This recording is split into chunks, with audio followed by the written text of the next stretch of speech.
Hey, and welcome to the Building Sociology Potty, where we talk about better buildings to live and breathe in.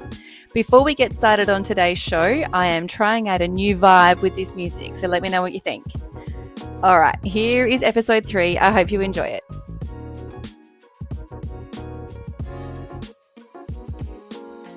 Hello, and welcome to the show. Today, I am speaking to Dr. Sarah Feiss.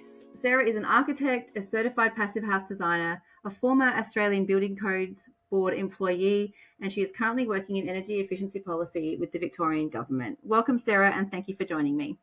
Thanks for having me, Jess. Happy to be here. Great. So first and foremost, you are building a passive house. I've been following you on the socials. Tell us how it's going. Right. Yes, I started an Instagram account to track the process as I was building the passive house, and it's been quite a journey.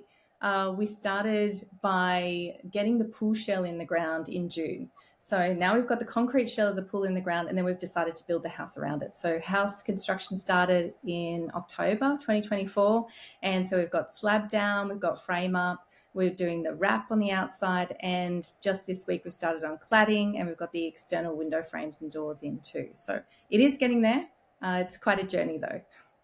It's very exciting. I've been watching along and the wrap looks great. I know I've seen a lot of places where the wrap is installed and it doesn't look great, and yours looks schmick. So your builder's Yes, doing a great job. exactly. Just like wrapping a present. They've done a great job with the wrap. Yeah, it's so satisfying. It's so satisfying looking at that Proclaimer wrap. Yeah. So what inspired you to build a passive house? So I first learned about passive house when I went to Vienna in 2011, and I did a 3-week summer school there on sustainable building. And there I got to meet Wolfgang Feiss, the founder of Passive House. And as part of that training, we learned a lot of about Passive House. I even lived in a student accommodation that was Passive House. And that was my first experience of being in a Passive House building. And when I had the opportunity to meet Wolfgang, who came up with the concept of passive house in the 90s, he's a building physicist, he said to me, we need more passive houses in Australia. And that was really the start for me of understanding what potential passive house has. And then a few years ago, I was able to do my certification as a passive house designer. And we knew we wanted to build our own home. So we finally had this opportunity this year where it all came together, and we started building it. And we've just finished the pre-certification, pre-construction certification, it's called. So part of the passive house process is you've got to really make sure you're doing all your checks and balances all the way along. And it's been great just to get to that point now where we know everything is all lined up, ready to go for the construction. That's certainly a really good peace of mind. I think at that point you get like a certificate, don't you, that says, yes, this house is going to be certified. You're on the right track. And from there, you just kind of have to finalize all the details and submit everything.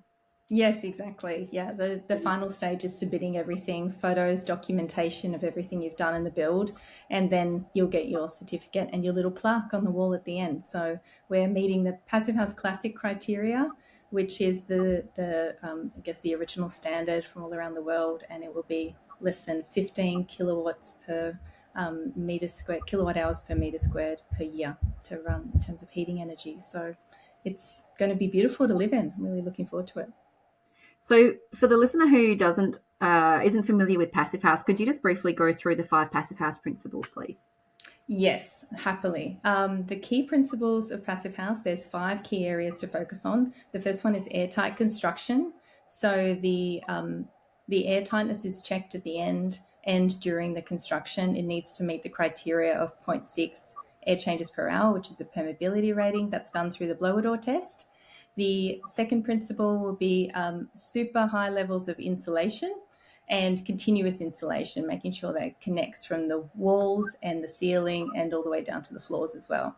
The third principle is mechanical heat recovery ventilation, ensuring that there's balanced ventilation in the home at all times. And that system actually transfers the heat. So you're getting fresh air all hours of the day. And for example, when you're heating up the room in winter, then that fresh air is actually transferring the heat.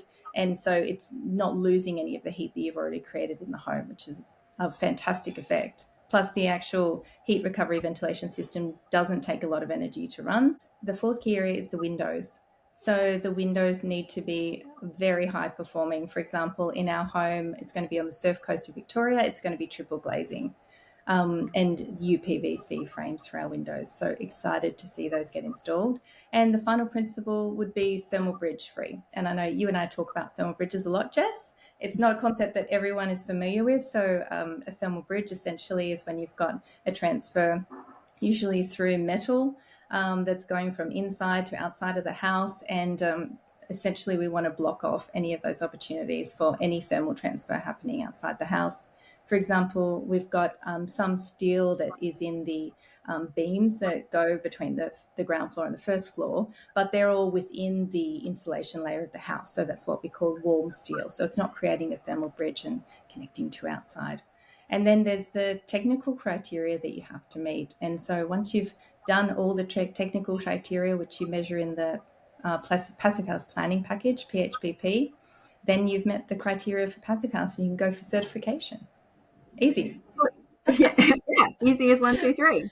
But I think once you do it, and once you've done it a few times, it really is as easy as 1, 2, 3. I work for a passive house builder, and he has gone through this process a few times now. And once you know it, I know there's other builders in this space who say the same thing, that it's actually easier to build a passive house than it is to build a standard house, because everything is just dialed in. You know exactly what you're doing, and there's no surprises. Yeah, absolutely. Fewer surprises anyway.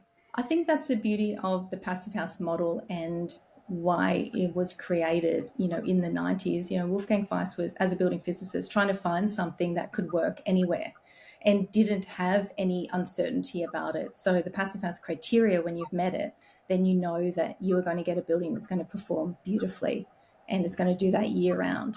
And it can be applied in any climate across the world, and it will still perform beautifully. So that's the beauty of building physics. I think that's why we love building physics so much, is because physics applies all over the world. And once you understand the principles of physics and building physics, then you know how the building's going to perform. It's time for a quick sponsor shout out. Today's episode of the Building Sciology Potty is proudly brought to you by our amazing sponsors, Enduro Builders and Climasure. A huge thank you to these incredible businesses for supporting the podcast and helping us spread the word about better buildings to live and breathe in. Your support makes this podcast possible. Please head over to their websites and follow their social pages. Absolutely. The as-built verification side of Passive House is what attracted me, because in my experience in energy assessments, sometimes what gets assessed and what gets built and what gets designed are not the same thing. So Passive House was quite enticing to me because it was peace of mind. Absolutely. It's just integrated into the framework that you have to actually have the checks and balances of what you're doing. So what you say you're going to do, you actually make sure you do it on site. And that doesn't happen in standard practice in Australian construction, unfortunately, at the moment. So there's a lot of room to improve there. Absolutely. So triple glazed windows, that's pretty full on. Was that part of your energy modelling that you had to go that far? Yes, I think for the Victorian Climate Zone 6, we decided to go for triple glazing, and we could have done some testing and variability to look at double glazing in some areas. However, we were pretty close to the requirements in the end of the day, so the triple glazing for us just made sense. However, as you get further north, as you know, as you get closer to the warmer climates in New South Wales, for example, and in South Australia, you wouldn't necessarily need triple glazing on all your windows to meet the passive house criteria. Had a lot of overshadowing on the site from double story on either side, and some tricky things with orientation. So I think that's why it just ended up landing at triple glazing. For me, my husband's from Germany, and so part of my family is in Germany.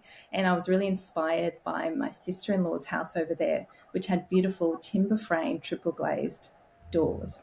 And they've just built a brand new house. So these doors were the first time I'd ever seen triple glazing with a timber frame. It was absolutely stunning. So I'm quite excited to see how our triple glazing works out. Beautiful. So in the intro, I introduced you. You wear a lot of hats. You're an architect, a certified passive house designer. You used to work at the Building Codes Board, and you are now building your own passive house. So there's a lot of different elements in that bio. So my main curiosity here is how those correlate to each other, and around how your experience like how the Australian Building Codes Board and the high performance aspirations mix together for you? Yeah, for me, I guess I've always been really passionate about sustainability, and that was my focus as an architecture student. And then I registered as an architect, but pretty much then went straight into government policy, working on energy efficiency. So most of my career has been spent on energy efficiency policy. And then having learned Passive House was something that I was personally really passionate about and knew that I wanted to bring in to the design and construction of my own home. That I think for me has been a real eye opener in terms of understanding of building physics and understanding how these principles of energy efficiency can be applied in the building code itself. And what we're seeing in the building code since NCC 2022 is a lot more of a better understanding of the impacts of condensation, impacts of humidity in the home, and that we can start to see more of that becoming top of mind, I think, for builders and designers, which is really good to see. Yeah, the condensation issues being addressed by the Building Codes Board has been a massive step forward. I'm hoping that, in South Australia, we are delaying the adoption of any new codes for 10 years, but we did get 2022 in, which does have some stronger condensation requirements in it, which I was really, really sort of pleased about.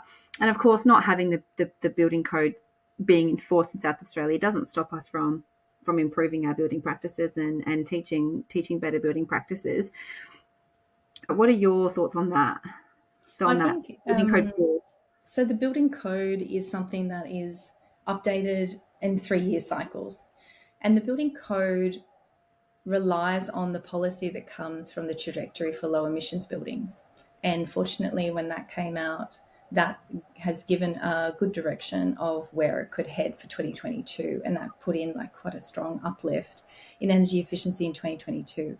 And then 2025 was, for the next 3 years, like was an opportunity to refine some of those elements that came in 22 that perhaps for multiple reasons weren't as clearly articulated as they could have been, or at the same time we at the Building Codes Board you get more feedback and experience from practitioners who are working on the ground as to what's working, what makes sense, what doesn't.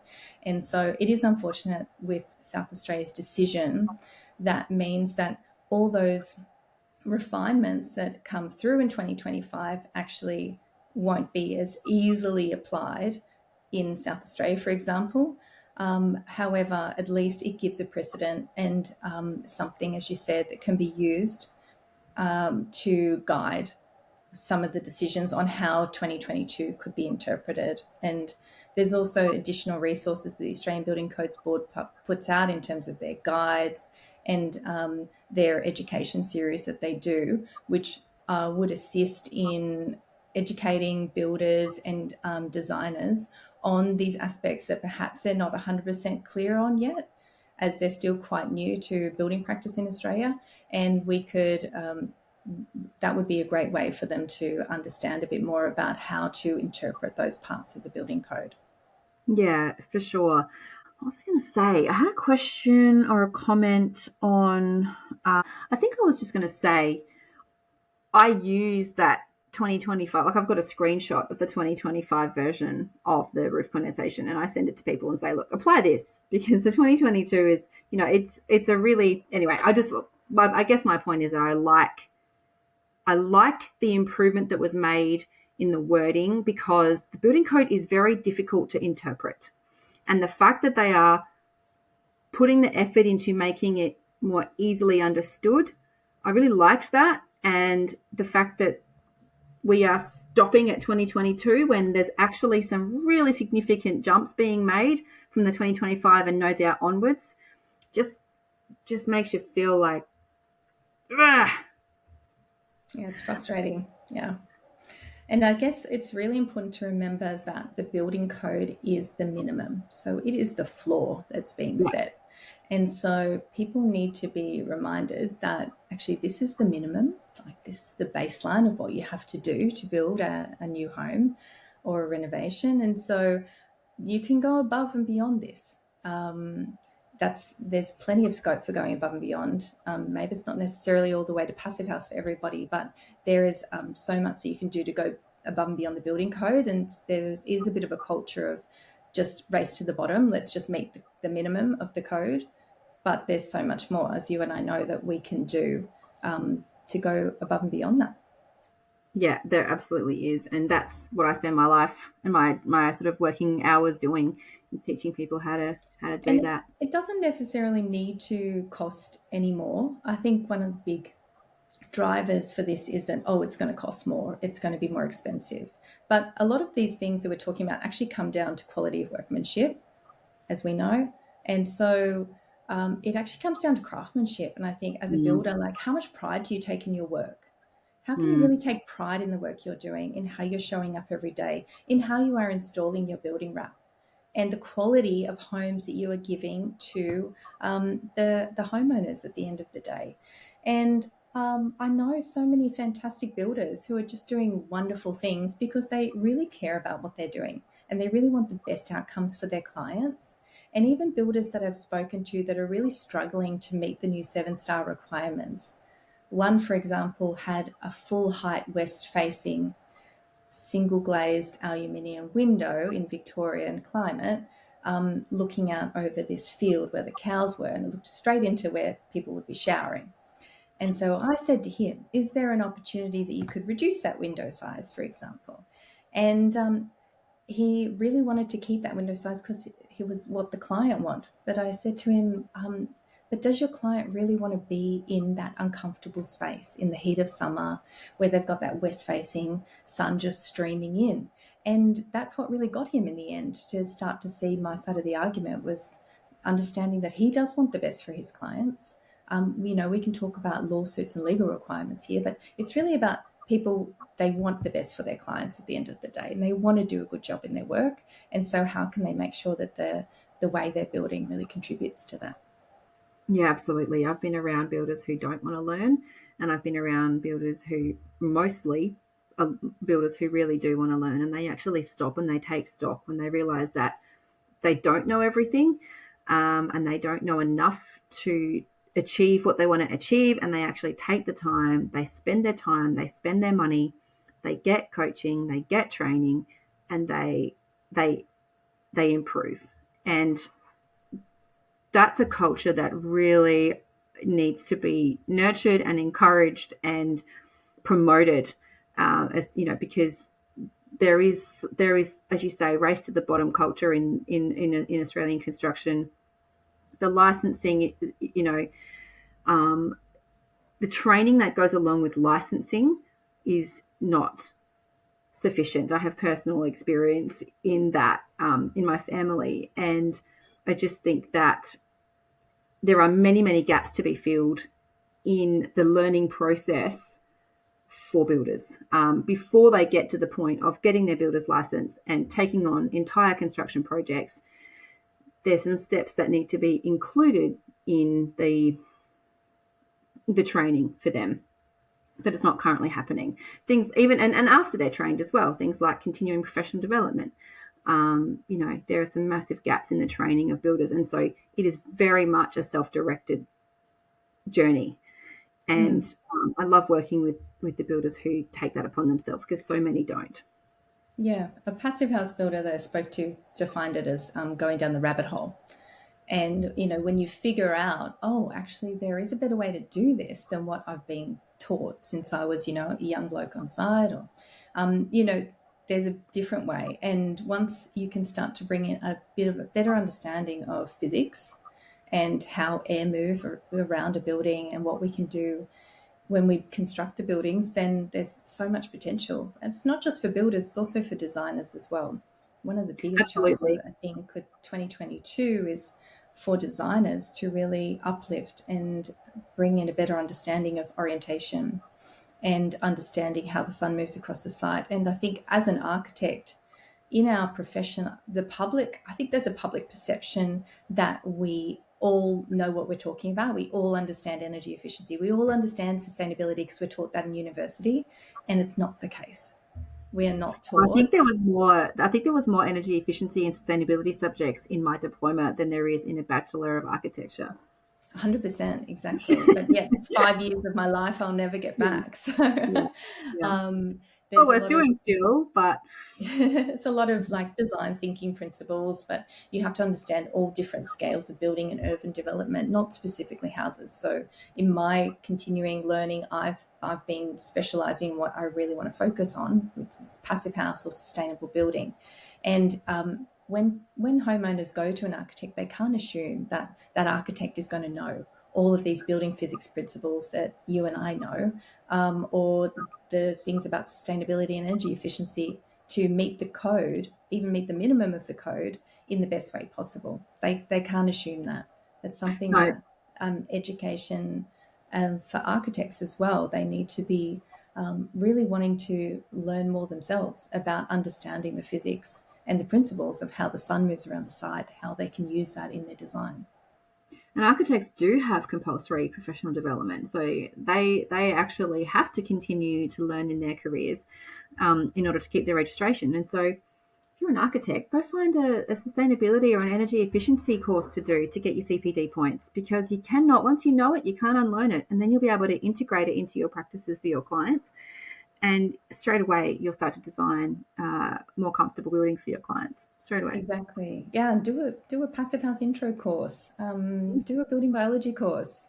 Like start to learn about the physics and the biology behind how the world works, and then how we live in buildings. It all flows through, I think.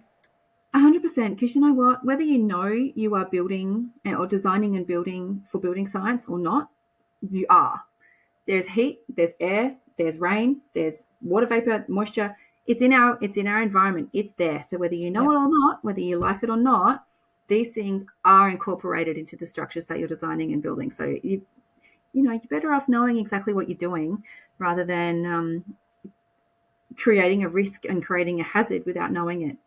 Particularly absolutely. now that mold is in the building code as a Yes. risk factor and as a quantifiable a quantifiable risk. And I really believe it's only going to get more important because people want to live in healthy buildings.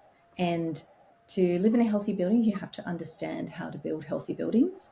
And that's not something that we are doing quite now in Australia. There's huge risks, I think, in the way that we are constructing our buildings, our standard practices. And as an industry, we really need to be very aware of that, and really all of us to train as much as we can and learn as much about this as we can. And it starts with the wrap. It starts and ends. Well, not no, that's not true. No, it's not true. It doesn't end with the wrap, but it definitely starts with understanding membranes.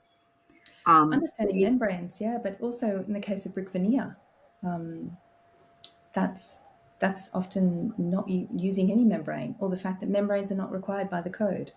So I know it's actually astounding that membranes are not required, and that was actually that fact speaking to one particular volume builder here in Adelaide earlier in the year when he flippantly shrugged at me and said, "No, we don't use membranes. You don't have to." It had just annoyed me so much, and that combined with a few other things is what inspired me to start my building biology study earlier in the year, because I just wanted to learn more about what's actually going on in Australian homes, and the fact that you can build a beautiful home and you never know what's going on inside the walls. And the homeowner will never know what's going on inside those walls. What do you think are the most common challenges that architects and builders are facing when navigating the National Construction Code? And is there much discussion within the ABCB in the time that you were there about how to improve that communication of the content of the building code, getting it out into the industry? Because you're dealing with tradies and builders. Many of them left high school in year 10 or 11. There's all sorts of ADHD issues with builders. A lot of them are telling me about how that is actually a barrier for them in learning, in interpreting and learning about the building code. So is there any talk in the building codes board or even in the wider industry that you've heard of in your travels about communication and improving that to builders? Firstly, looking at designers, the Australian Building Code Board works really closely with the Australian Institute of Architects and a lot of the key industry bodies for building designers. And I think a lot more of the training and education the Australian Building Codes Board does goes directly to those groups. So I feel like in terms of the designers, there is a clear link between CPD training and the building code and what's getting offered to them. There is a real gap that I can see in terms of how do you actually, how do you get to those trades, especially younger trades? How are they learning and understanding information now, and where there is a huge gap between what the building code is, which is quite a technical document. It's got like, we talk about different levels of reading ability. It's not set at an average reading ability. It's quite a technical piece that you need actually a high level of technical knowledge to understand. So it's not really, unfortunately, in its current state, it's not really something that can be easily translated to that audience. And I think we are seeing some examples of some great bridges that are being created, like the Sustainable Builders Alliance here in Victoria and the work they've been doing, trying to get information out there. I know there's the website like Net Zero Ready Homes that is getting information out there. And that's a really important piece of work. I'm not seeing really anywhere that I guess we see it a little bit perhaps on social media, but anywhere that's really translating the building code directly to that level of audience, like school leavers who are just starting a trade. That's not what I've seen being done. However, it could be being done at the TAFE level, which might be where the gap's being filled. Yeah, just some hands-on training at the TAFEs would be great to see. But I'm going to use this opportunity to plug an app, not paid whatsoever. I barely even know these people, but there's an app called the Tools app that's been released just recently. It's an app that you download onto your phone, and it's visual, and it's literally the building code in pictures. It's like a 3D model, and you can click on sections, walls, waterproofing. There's all of the sections of the building code are actually broken down onto your phone. It's on site with you, and it's visual, simple advice. So any tradies or builders out there who are listening who want to make sure that you are actually complying with the building code, this for me is the best tool I've seen, the easiest, most accessible tool that I've seen. And I think that the building code should be presented in this format, in my opinion. Amazing. It should be presented in an app where you can literally use it on your phone or an iPad on site. Perfect. Yeah, that sounds great. I have to check it out.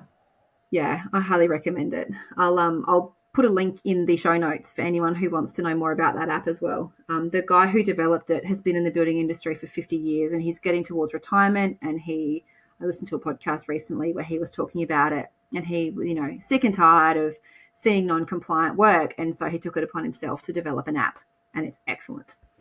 Brilliant. Love that innovation.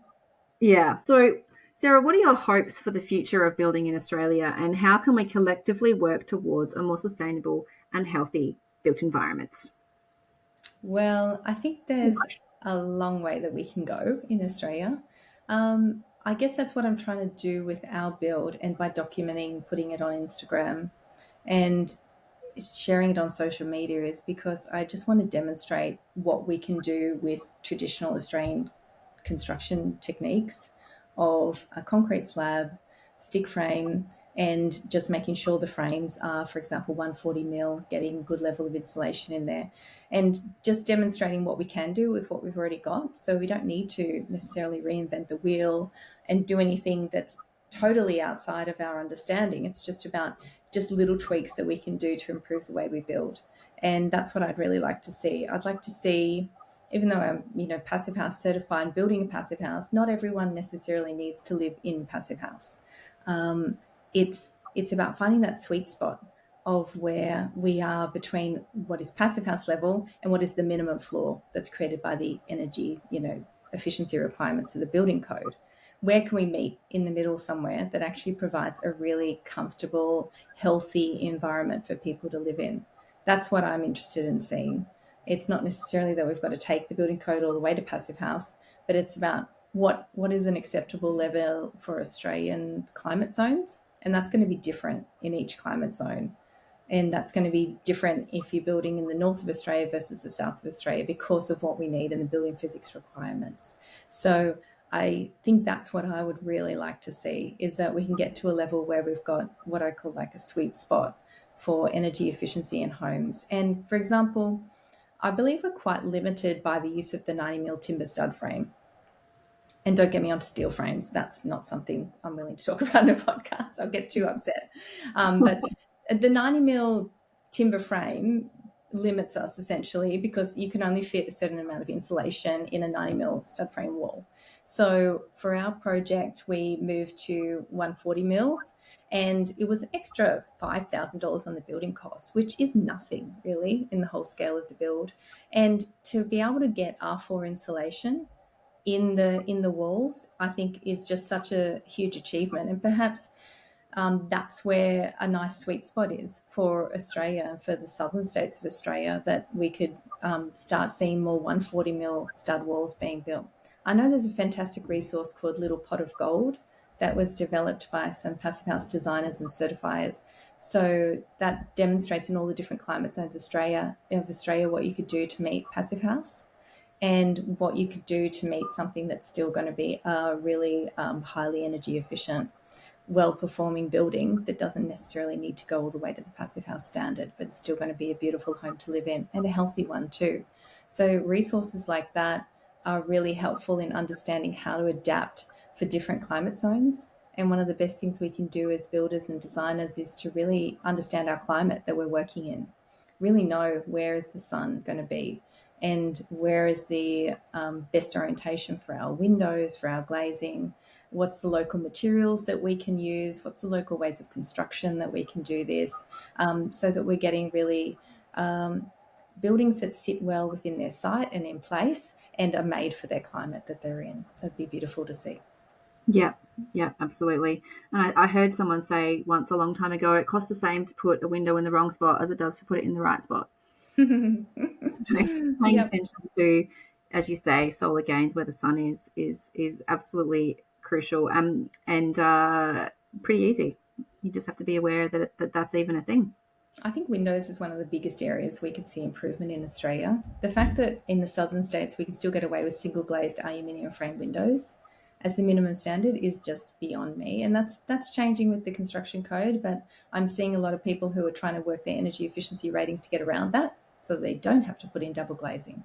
And then even when they are putting double glazing, they're only putting in aluminium frame double glazing without any thermal break. So essentially they're not helping themselves at all with any sort of, condensation mitigation. So one of the best things I think people could do is start to really use better window frames, to use UPVC or timber. I'd love to see more timber windows in Australia. That would be great. Yeah, so would I. They are gorgeous to look at, and the aesthetic is lovely. I will give the code props on one thing.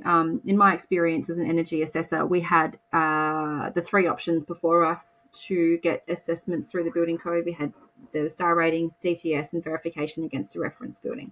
Now, I'll cut to the chase. It's a bit of a long story for listeners, but essentially it used to be very, very easy to get low energy houses through the building code using alternative solutions other than star ratings. I used to do it all the time. But now the building code has changed such that the three methods of getting a house through energy compliance are much more aligned. So it is not as easy to get a very poor performing home through the building code as it used to be only a few years ago, which is a real positive step in the right direction. And I hope that we're going to see less people, energy assessors are going to have less people than I did calling them saying, I thought this was an energy efficient house. It's not energy efficient at all, because they didn't understand that their house was being assessed using a alternative compliance solution rather than a NatHERS star rating. And even a NatHERS star rating doesn't necessarily mean your house is energy efficient or comfortable. So, that alignment between the assessment methods is a real positive step in the right direction that I've found. Yeah, that's something that we'll be seeing a lot less of going forward, I think, is that crackdown on making sure that people are not gaming the system and trying to Yeah. get houses through that are just not meeting the criteria in any way, shape, or form. Yeah. And it's obviously a step up to NCC 2022 and to meet the 7-star equivalent standard. However, it all comes back to the principles of understanding building physics at the end of the day. So Yeah. if you're able to design a building that actually understands the orientation, that has a good level of insulation, that has a good level of window sizing and good window frames, then you should be able to meet the criteria and exceed the criteria. Yeah. What it comes down to, there's so many different players in the building industry. There's the designers, then there's the builders, and there's building surveyors as well too. We all need everyone to be working together, and it's all driven essentially by the homeowner. They're the ones that are funding this whole project. So they also need to be educated and to educate themselves on this kind of information so that they can have those questions with the builders, designers, architects, and even the building surveyor to ask these questions and then get better performing buildings.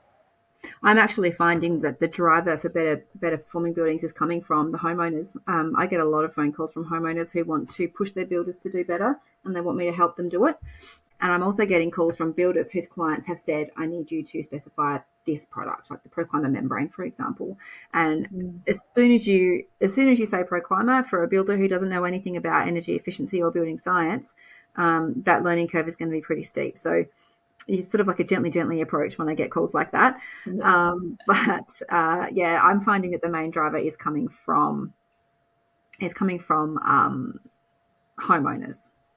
I think that makes sense. The homeowners are really the ones here who they're going to be living at the home at the end of the day. So they're the ones going to get the benefits from this, and they're also the ones that are funding the project. So it actually makes sense that they should be the drivers, and perhaps they're the ones that need extra levels of education and understanding of this stuff, beyond just knowing what a star rating is or even that star ratings exist, so they can really understand these principles and then ask for them. Okay, well, I think we'll wrap it up there, Sarah. Thank you very much for joining me today. I appreciate your time. Thanks, Jess. Good to chat to you. That is all for today. Thanks so much for tuning in. There will be another episode in a fortnight, so if you would like to listen into the types of conversations that I have all the time, please subscribe on your chosen platform. Rate the show, leave a comment, whatever you like, share with your friends and family. I'd love for you to spread the word about the Building Sciology Potty. There's a link in the episode description where you can head to a landing page, and there are some show notes there with relevant links and a full transcript of the show as well, and also links to my socials. So if you're not already, I'd love for you to follow along there too, as I share lots of building science and building biology tips. There's also a contact page where you can send me an email or even a voice message. So if you've got questions or suggestions or guest ideas, I'd love to hear from you. I want to know what you want to know, so please get in touch with me. Thanks again. I'll be back in 2 weeks, so until then, happy healthy building.